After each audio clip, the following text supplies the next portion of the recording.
থোকা থোকা টমেটো। এই গাছটা পুরাটাই টমেটো গাছ এবং এটা যদি দেখাই আমরা, দেখেন উপরে নিচে একেবারেই টমেটো ভরা।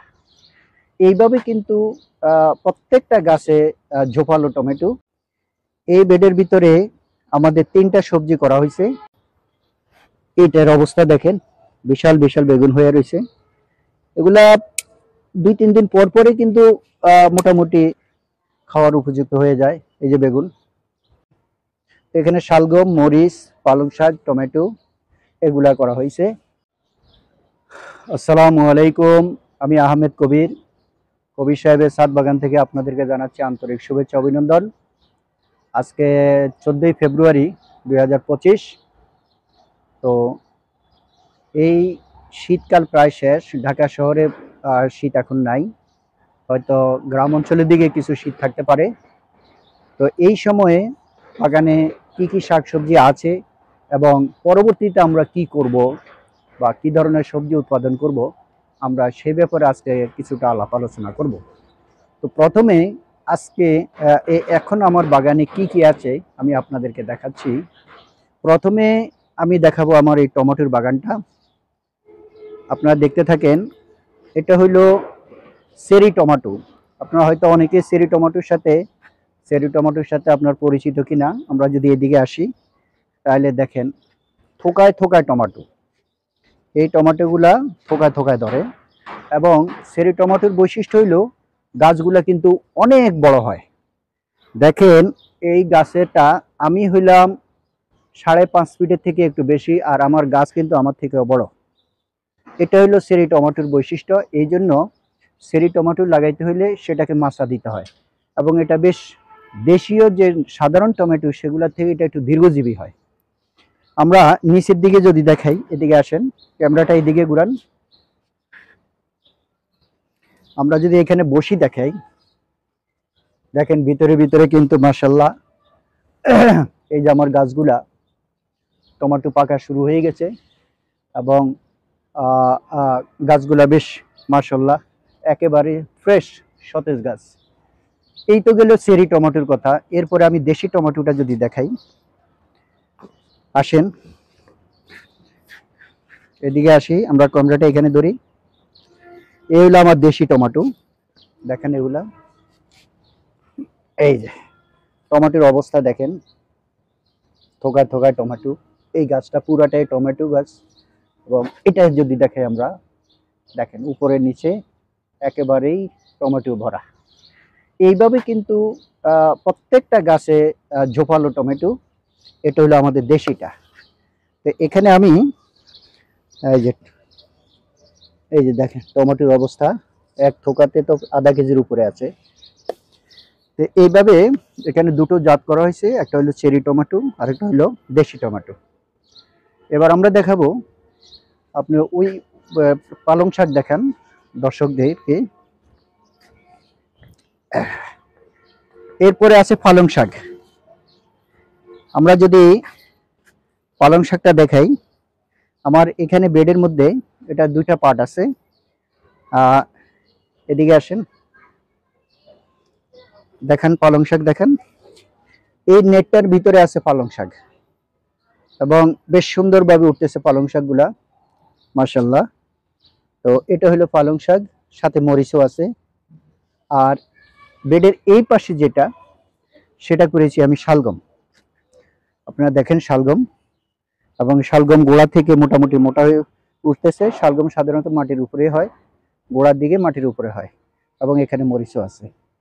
এখানে শালগম, মরিচ, পালং শাক, টমেটো এগুলা করা হয়েছে। এরপরে আমরা আপনাদেরকে আরেকটা সবজি দেখাই। আসেন এদিকে, ফুলকপি। এই একটা বেড আছে, এই বেডটা দেখেন।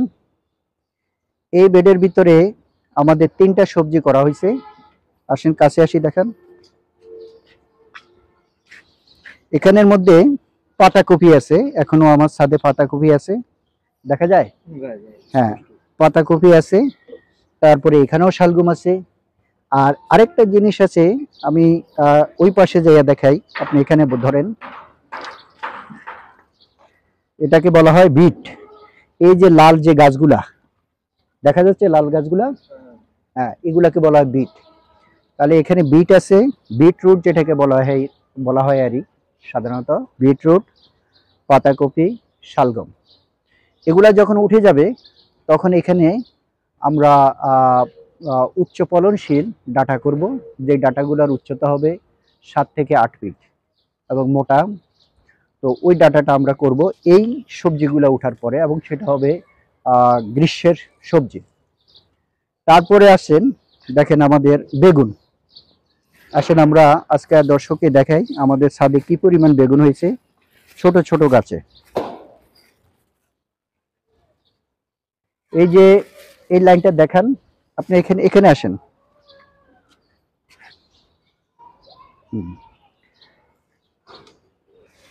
এই যে দেখেন, মাশাআল্লাহ, দেখেন কি সুন্দর বেগুন। প্রত্যেকটা গাছে আমার বেগুন আছে। এবং এই যে বেগুন, গাছ কিন্তু বেশি বড় না, গাছ একেবারে ছোট, বাট প্রত্যেকটা গাছে কিন্তু বেগুন আছে। এবং এই গাছটা যদি আমি দেখাই, ক্যামেরা দেখা যায় গাছটা, দেখুন গাছটা কিন্তু একেবারে ছোট, বাট অনেকগুলা বেগুন।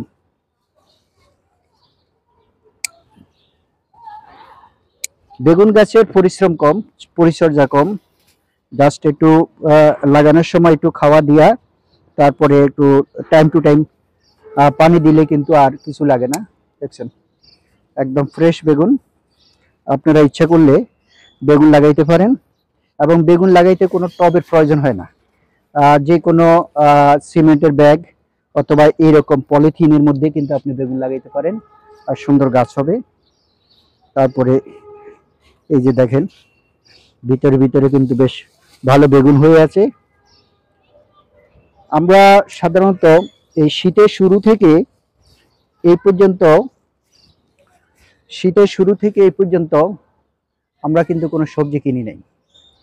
এমনি সবজি খুব একটা কিনি না অন্যান্য সিজনেও, তবে শীতকালে তো সবজি সিজন, প্রচুর সবজি হয়, তা আমাদের খুব একটা কিছু কিনতে হয় না। তো এই শীতের পরে আবার গ্রীষ্মকালীন সময়ে আবার আমরা ঝিঙ্গা, চিচিঙ্গা, তারপরে ধুন্দুল, এগুলো আমরা করব। তো এটা আমার 3য় নম্বর ছাদ। এই 3য় নম্বর ছাদের এই সবজি, আবার 2য় ছাদে আরেক ধরনের সবজি, আবার প্রথম ছাদে আরেক ধরনের সবজি। তো ওভারঅল সব ধরনের সবজি আমরা আলহামদুলিল্লাহ যতটুকু আল্লাহ কিসমতে রাখে হয়, আমাদের খুব একটা সবজি কিনতে হয় না। 12 মাস একটার পর একটা লেগেই থাকে। এই যে থোকায় থোকায় বেগুন, কিন্তু দেখছেন ছোট ছোট গাছে কিন্তু অনেকগুলি বেগুন হয়। এবং তবে বেগুনের জাতটা নির্বাচন করাটা হলো সবচেয়ে জরুরি। হ্যাঁ, এবং এই বেগুনগুলো অত্যাধিক সুস্বাদু আলহামদুলিল্লাহ। এই যে দেখেন কত বড় বেগুন, অথচ গাছ কিন্তু একেবারে ছোট। আমরা যদি এই থোকাটা দেখাই, আমরা যদি এখানে ধরি, দেখেন কয়টা বেগুন আছে, 2টা 4টা, এখানে আছে 5টা 6টা বেগুন আছে। আবার এগুলা কাটবো, আবার হবে, আমি এই একটা কাটলাম। তো দর্শক এইভাবেই এই যে এখানে আছে অনেকগুলি বেগুন, দেখেন মাশাআল্লাহ। এইটার অবস্থা দেখেন, বিশাল বিশাল বেগুন হয়ে রয়েছে। এগুলা 2-3 দিন পর পরে কিন্তু মোটামুটি খাওয়ার উপযুক্ত হয়ে যায় এই যে বেগুন। তো এইভাবেই আমরা যদি একটু পরিচর্যা করি বা একটু মেহনত করি, তাহলে কিন্তু আমাদের সবজি উৎপাদন করতে, সবজি কিনতে আর হয় না, এবং বাজারের উপরেও কিন্তু চাপ কমে যায়। আর সবচেয়ে বড় কথা হলো, আমরা নিজের বাগানে যে সবজিটা খাবো সেটা হবে অর্গানিক, সেটা হবে একেবারে খাঁটি। তো সবাই ছাদের উপরে সবজি উৎপাদন করবেন, কম বেশি যাই হোক না কেন, যতটুকু সম্ভব। আপনার সঠিক খাঁটি অরিজিনাল জিনিস খেতে হলে আপনাকে একটু কষ্ট করতে হবে। সবাই ভালো থাকবেন, সুস্থ থাকবেন। আল্লাহ হাফেজ।